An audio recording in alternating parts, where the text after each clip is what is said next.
یہ رب فرما رہا ہے، اور رب یہ چاہتا بھی ہے کہ میرا بندہ نشے کی وجہ سے مجھ سے دور نہ ہو۔ رب یہ چاہتا ہے کہ میرا بندہ ہمیشہ مجھ سے قریب رہے، اور وہ یہ چاہتا بھی ہے کہ آپ کیا نشے میں نہ ہو، اس لیے کہ اگر آپ کیا نشے میں ہو گئے تو اس وقت رب آپ کو قریب نہیں کرے گا، اس وقت رب آپ کو کیا ہے اپنی بارگاہ سے بھگا دے گا۔ وہ یہ چاہے گا نہیں کہ آپ اس کی کیا ہے بارگاہ کے قریب آئے، وہ یہ چاہے گا نہیں کہ آپ اس کو اس وقت کیا پکاریں، بلکہ اس کے لیے ضروری ہے کہ رب یہ فرما رہا ہے تم میری بارگاہ میں آؤ، تو یہ ضروری ہے کہ تم نشے میں نہ ہو۔ اگر تم نشے میں ہو گئے تو بہتر یہ ہے کہ تم میری بارگاہ میں کیا ہے نہیں آؤ، یہ رب فرما رہا ہے۔ اسی لیے ڈاکٹر اقبال نے ایک شعر کہا ہے، اپنے بیٹے کو نصیحت کرتی ہوئی بات کہی ہے کہ حیا باقی نہ رہی اب زمانے کی نگاہوں میں، بے شک حیا باقی نہ رہی اب زمانے کی نگاہوں میں، خدا کرے رہے تیری جوانی بیدار۔ آمین بولتے آمین۔ دعائیہ جملہ ہے، کیا ہے؟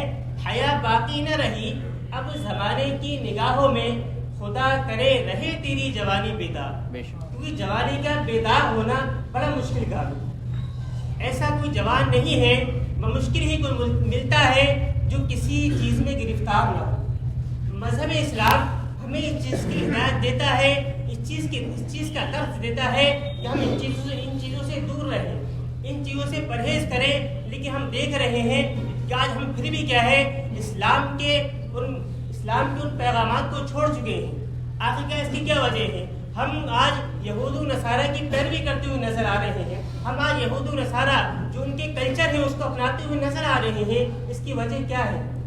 آج ہمارے اندر ہر برائی موجود ہے، آپ چاہے جو برائی دیکھیں اپنے اندر، جھوٹ ہمارے اندر موجود ہے، وہ پایا جا رہا ہے، بکثرت پایا جا رہا ہے، چغل خوری ہمارے اندر موجود ہے، وعدہ خلافی ہمارے اندر موجود ہے۔ ہم کسی سے وعدہ کر رہے ہیں کل کے لیے، کل بھول چکے ہیں۔ وعدہ ہمارے اندر موجود ہے، جھوٹ ہمارے اندر موجود ہے، زنا خوری ہمارے اندر موجود ہے، شراب نوشی ہمارے اندر موجود ہے، سود خوری ہمارے اندر موجود ہے۔ تو آپ اندازہ کیجئے کہ جو یہود و نصارہ کر رہے ہیں وہ آج ہم کر رہے ہیں۔ ہم میں اور ان میں کچھ فرق نہیں ہے، بس نام کے مسلمان ہیں۔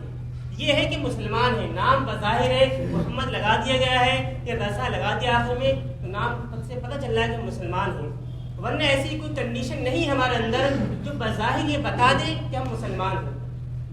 ایسی کوئی چیز آپ میں ظاہر نہیں ہوتی ہے کہ یہ چیز بتا دے کہ آپ مسلمان ہیں۔ سب سے بڑی چیز جو ظاہر ہوتی ہے مسلمان کے چہرے سے وہ ہے داڑھی، اس کو ہم لوگ کیا بھول چکے ہیں۔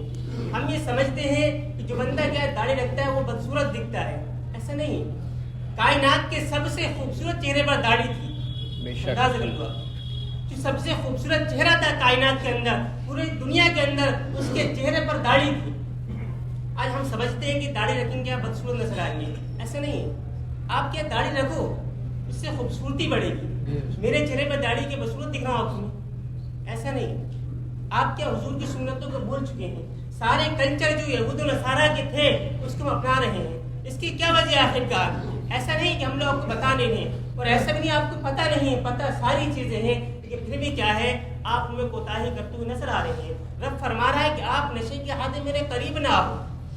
ہم کیا اس طرف بھاگ رہے ہیں جس سے میرا بچا رہا ہے، وہ یہ چاہ رہا ہے کہ آپ اس کے قریب نہ جاؤ، نشے کے قریب نہ جاؤ، ہم آپ کیا وہیں جا رہے ہیں۔ کیا وجہ آخر کار؟ نشے کے بارے میں حضور فرماتے ہیں کہ اللہ تبارک و تعالی ارشاد فرماتا ہے کہ میری عزت کی قسم ہے جو میرا بندہ نشے کے قریب جاتا ہے اور وہ کیا نشے والی چیز کو پی لے گا تو بروز قیامت میں اس کو اسی کی مثل پیپ پلاؤں گا۔ اللہ اکبر۔ کہ جو بندہ، رب فرما رہا ہے کہ میرا جو بندہ، قسم فرما رہا رب کہ میری عزت کی قسم ہے، میرا جو بندہ دنیا کے اندر شراب کا ایک گھونٹ پی لے گا میں اس کو اسی کی مثل جہنم میں پیپ پلاؤں گا۔ اندازہ کیجیے، حضور یہ فرماتے ہیں کہ جو بندہ کیا ہے دنیا کے اندر شراب پی لے اس کو کیا کوڑے مارے جائیں، ایک بار پی لے تو اس کو کوڑے مارے جائیں، اگر وہ اس سے زائد مرتبہ یہ کام کر لے، 3 بار پی لے، 4 بار پی لے، حضور فرماتے ہیں اس کو قتل کر دیا جائے۔ شراب کیوں؟ اس لیے کہ وجہ کیا ہے شراب کے آخر کار؟ حضور فرماتے ہیں کہ الشراب ام الخبائث، شراب برائی کی ماں ہے، شراب برائی کی جڑ ہے۔ اس کی کیا وجہ ہے؟ شراب برائیوں کی جڑ ہے. اس کا پس منظر کیا ہے؟ اس کے پیچھے جو بیک گراؤنڈ ہے وہ کیا ہے؟ حضور نے فرمایا شراب کیا ہے؟ برائیوں کی جڑ ہے. اس کی وجہ یہ ہے کہ تمام صحابہ ایک بار مجمع میں تشریف فرما تھے. آپ نے یہ بات مجمع کے اندر یہ بات کی کہ آخر کیا وہ کون سا گناہ ہے جس پر ہم لوگ کیا ہے سب سے پہلے پابندی لگائیں. آخر کیا وہ کون سا گناہ ہے جس پر ہم لوگ سب سے پہلے کیا ہے یہ پابندی لگائیں کہ لوگ اس کو چھوڑ دیں. تمام صحابہ کی جمع تھے, آپس میں کیا مشورہ کر رہے تھے.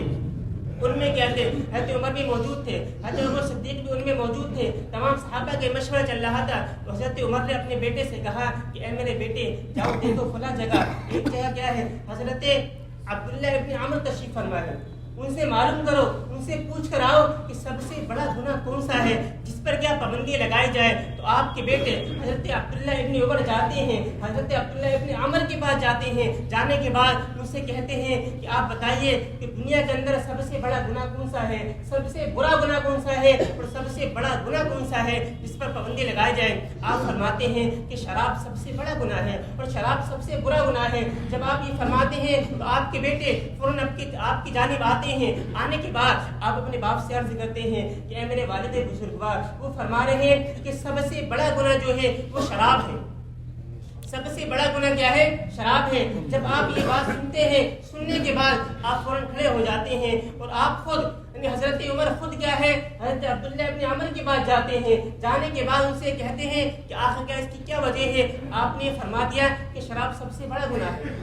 اس کی کیا وجہ ہے؟ تو حضرت عبداللہ ابن عمر حضرت عمر سے کہتے ہیں کہ اس کی وجہ یہ ہے کہ یہ میرے حضور نے فرمایا ہے, میری طرف سے کچھ نہیں ہے, میں کچھ نہیں کہہ رہا ہوں کہ شراب سب سے بڑا گناہ ہے, بلکہ حضور نے فرمایا ہے کہ شراب جو ہے وہ سب سے بڑا گناہ ہے. تو آپ فرماتے ہیں اس کا پس منظر کیا ہے؟ آپ ذرا بیان کیجئے. حضور نے فرمایا ہوگا کہ شراب سب سے بڑا گناہ ہے, اس کی کیا وجہ ہے؟ تو آپ فرماتے ہیں ہاں مجھے حضور نے ایک واقعہ بیان کیا ہے کہ بنی اسرائیل میں ایک شخص تھا, ایک بہت ہی خوبصورت شخص تھا, ایک نوجوان تھا.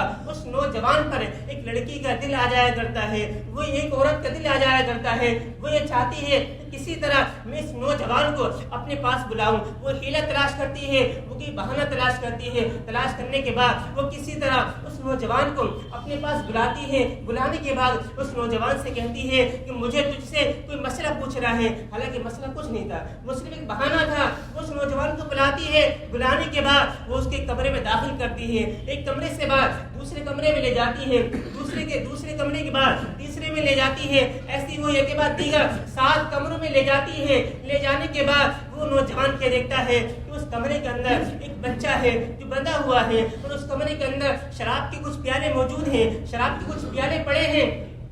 وہ عورت اس نوجوان سے کہتی ہے کہ میری خواہش یہ ہے کہ تم میرے ساتھ کیا ہے بدفعلی کر. وہ نوجوان کہتا ہے میں تیرے ساتھ ایسا کام نہیں کر سکتا, میرے رب نے مجھے ان چیزوں سے دور رکھا ہے, میرا نفس بھی پاک ہے, میری روح بھی پاک ہے, میں یہ کام نہیں کر سکتا. وہ عورت کہتی ہے تجھے یہ کام کرنا پڑے گا. وہ مرد کہتا ہے میں کسی قیمت بھی یہ کام نہیں کروں گا. وہ عورت اس سے کہتی ہے کہ تجھے آخرکار یہ شرط میری ماننا پڑے گی, یا تو تم میرے ساتھ بدفعلی کر یا پھر یہ بچہ جو بنا ہے اس کو قتل کر دے. اگر تو اس بچے کو قتل نہیں کرے گا تو یا تو یہ کر جو شراب کے پیالے یہاں پر رکھے ہیں یہ شراب پی لے.